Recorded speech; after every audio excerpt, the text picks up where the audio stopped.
have you been up to? I've been riding on a daydream. Hey YouTube, thanks for checking out RV Daydream, and we're getting a little bit closer to going camping for the 4th of July weekend, and there's a couple things we need to pick up so we can make our trip a little bit more comfortable. And I'm going to open this and lay it out, show you what it looks like, give you my initial thoughts on it, and then once we go camping, I will have already finished out what I think about the product overall. So let's take a look at what I'm talking about. Here you go, reversible mat. It's a garden mat. This is for outdoor use, for underneath canopies of RVs, on decks, on quite a few things.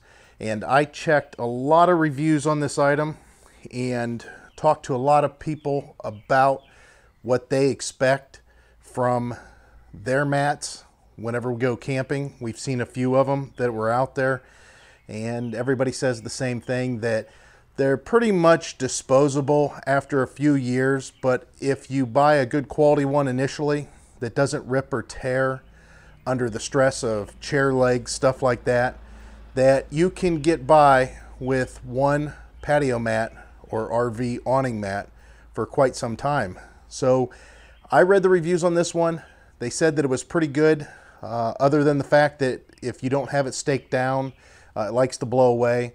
And most of those people that made that complaint were people that were using it for their deck or patio area at home, not so much at a campground.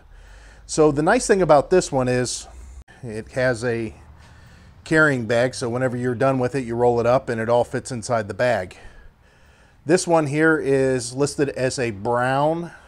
However, everybody says that there's a purple tint to it or a taupe tint to it, and being colorblind, I don't see it, but Heidi immediately said that it does appear to be purple. What I'm going to do is take this out, we'll lay it out, we'll take an initial look at it and what I think about it, and then at that point we'll take it out camping, lay it out at the camper, and put some stuff on it, walk around on it, and see how it lasts for our camping trip. So let's go ahead and break this thing out and see what it looks like. So here it is out. It didn't fit in the garage like I thought it would, so I had to pull it out here, and man, this thing's monstrous. This is 9 by 18, and I believe that it is 100% the size that they say it is. Okay, now they list this thing as being breathable and it doesn't harm grass, but I doubt in the sun that this would do very good. It'd probably heat up the grass and cause a problem. But for a short term, I could see where it wouldn't hurt it. The other thing that's really nice about this, it's 100% propylene. And if you're not familiar with that term or what that is, it's a plastic, and it's a type of plastic that's very durable.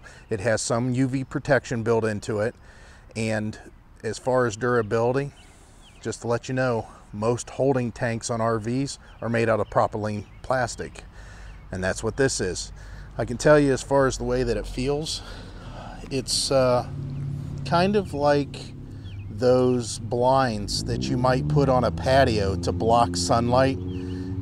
It's that kind of material, but it's a heavier weave.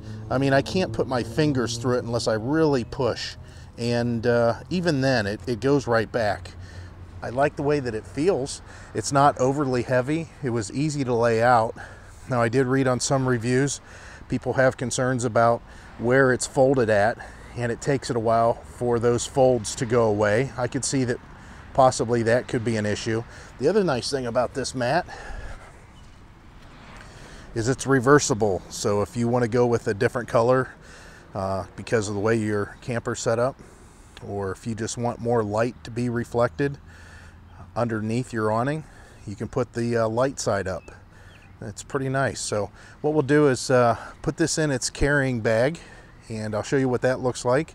All right, so I put it in the bag, and I'm excited because I did not fold it the way that it's supposed to be folded on purpose, just to see how easy it was to get it back into the bag. And I'm happy to say that you don't have to fold it perfect. As long as you fold it lengthwise in thirds to make it one long skinny strip, which is about 38 inches wide whenever it's all folded up, and that's what the height is here from the top down to the bottom, and then roll it up basically, or fold it up, however you want to do it. I did a combination of both. This bag is very generous and it went in very easy. There was plenty of room. If you need to smash it, I mean, the width, which comes out to about 16 inches, it could be compressed. You can make it a lot thinner to get it into a spot that might be a little bit less than that. So far so good.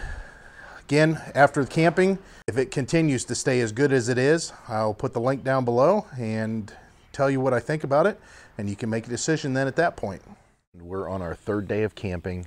We've got a combination of rain, some moisture. This thing's on rocks, and so far so good. Let me show you. You can see here we have that corner peeled back because the air conditioner condensation drips right on that corner, so we wanted it to dry out a little bit, and it dried out relatively quick. You can see these stakes. Again, if I haven't mentioned before, what I would do if I was you, I wouldn't buy the stakes that they show online. These are just 60 penny nails, and then I just welded some fender washers on there just to hold them in place. They're a lot cheaper and they're a lot sturdier, but the mat's holding up well. We've had these chairs on here. They have those rubber feet. I've slid them back and forth. You can see that we're on gravel. There's also roots underneath here. Nothing's poked through. Heidi says it's fine. Right? Yes. Except we forgot a broom. We forgot a broom. Yeah, you definitely want to pick up a broom because we didn't have a way to sweep this off, which we're just going to have to roll it up. We put the light side up first. We'll try that for a little while. See what it looks like then whenever we get home and hose it off. But it's wearing well because we've tracked mud on it. And again, with all the stuff that we have on it, I was concerned about stuff poking through, but even with my big butt in this chair here, it hasn't caused any kind of abrasions or anything. You can see there, like I said, I've been sitting on that chair in various places, some of them on roots and sharp rocks and nothing. So this is a good mat. It's a good product overall. I don't know as far as longevity over maybe 6 months time or something. I don't know how that's going to work out, but if you're looking for a mat that's not going to fall apart as soon as you open it up and put it out for the first time, these are pretty trying conditions that I have it in right now, and it's doing pretty well. So I say go with it. I'm going to put a link down below, and click the link. It'll take you right to it. This is a 9x18. They have other sizes that are available. I will have to say that the color, Heidi said, is a little bit purplish. Not much, but it's definitely not brown. It's a sort of a brown, but if you're really that particular about colors, maybe you want to spend an extra $50 on top of the $80 that the mats cost already and get something that's more color matched. But these reviews that Amazon has on this is pretty high, and I see why. So thanks for watching, and again, links down below. Click it if you want to buy it. Click like or subscribe if you'd like to see more like this on this channel. I hope to see you guys out there. Thanks. Bye.